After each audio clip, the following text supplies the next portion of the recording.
When we want to cultivate these gifts of love, then how do we do that?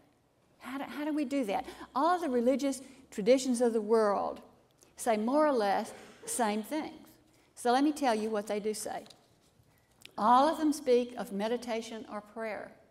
And so I would advise each and every one of you to have some kind of spiritual practice. Now, Tom mentioned earlier that there's a class that will teach spiritual practice. If you're not familiar with that term, there are various ways of doing spiritual practice.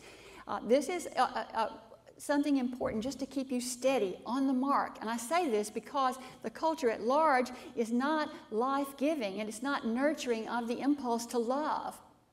Now, it's not how long you practice each day, but it's important that we be consistent, even if it's just 5 minutes a day. There are many different kinds of spiritual practice. You can chant or journal or pray or read devotional literature or whatever is right for you. But each day at the same time, pull aside from your concerns and focus on what kind of person you want to be and how you want to spend your time. Or just be quiet and watch your breath. After all, this precious time that you spend every day, this precious time is, after all, your life. Now, all these various traditions also say that you must practice self-love. Love your neighbor as yourself. Now, self-love is not indulgence, though. It's self-respect, self-care. It's making sure that you have adequate sleep, that you eat properly, that you exercise, that you have time to nurture your spirit as well as your body. It's learning to ask for help when you need it and knowing that accepting help is just as much a gift as the giving of help. And all spiritual traditions mention sacrifice and simplicity. Sacrifice and simplicity. This is not in contradiction to self-love.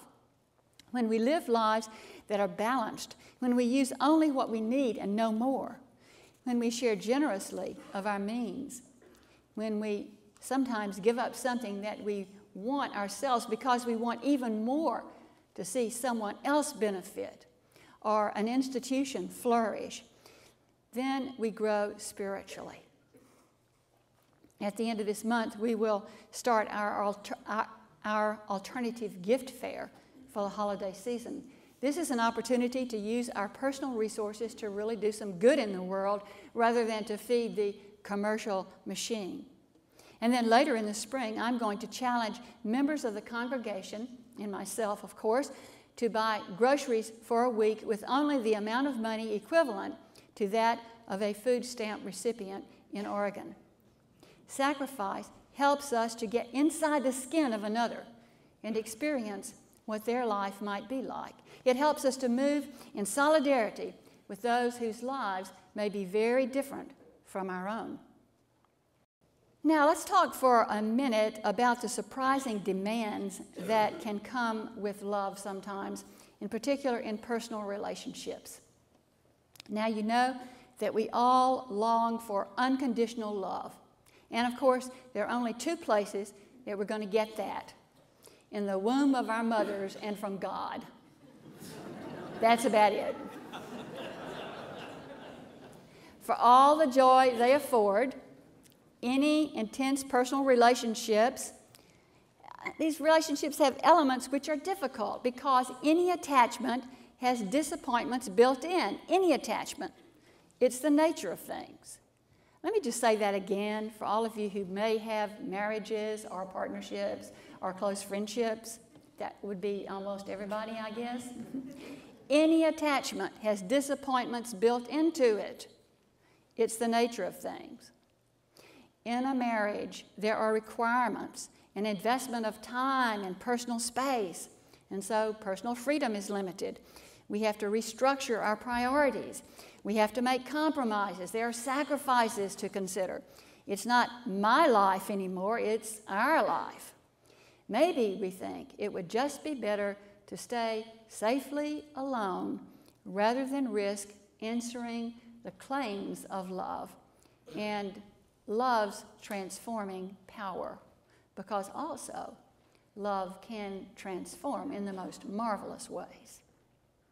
And love as necessary as it is never free of pain.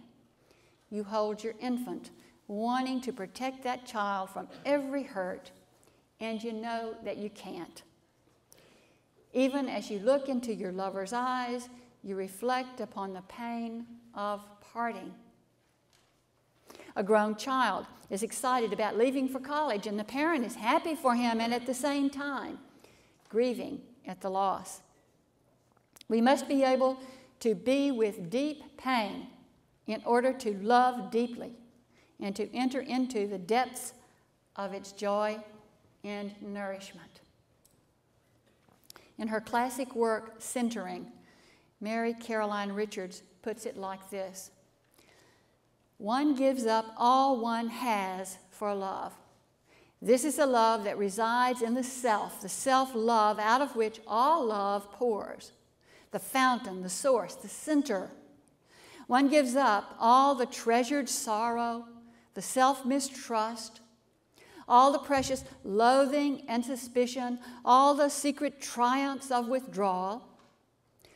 One bends in the wind.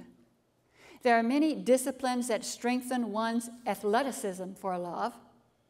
It takes all one's strength, and yet it takes all one's weakness too. Sometimes it is only by having all one's so-called strength pulverized that one is weak enough, strong enough to yield.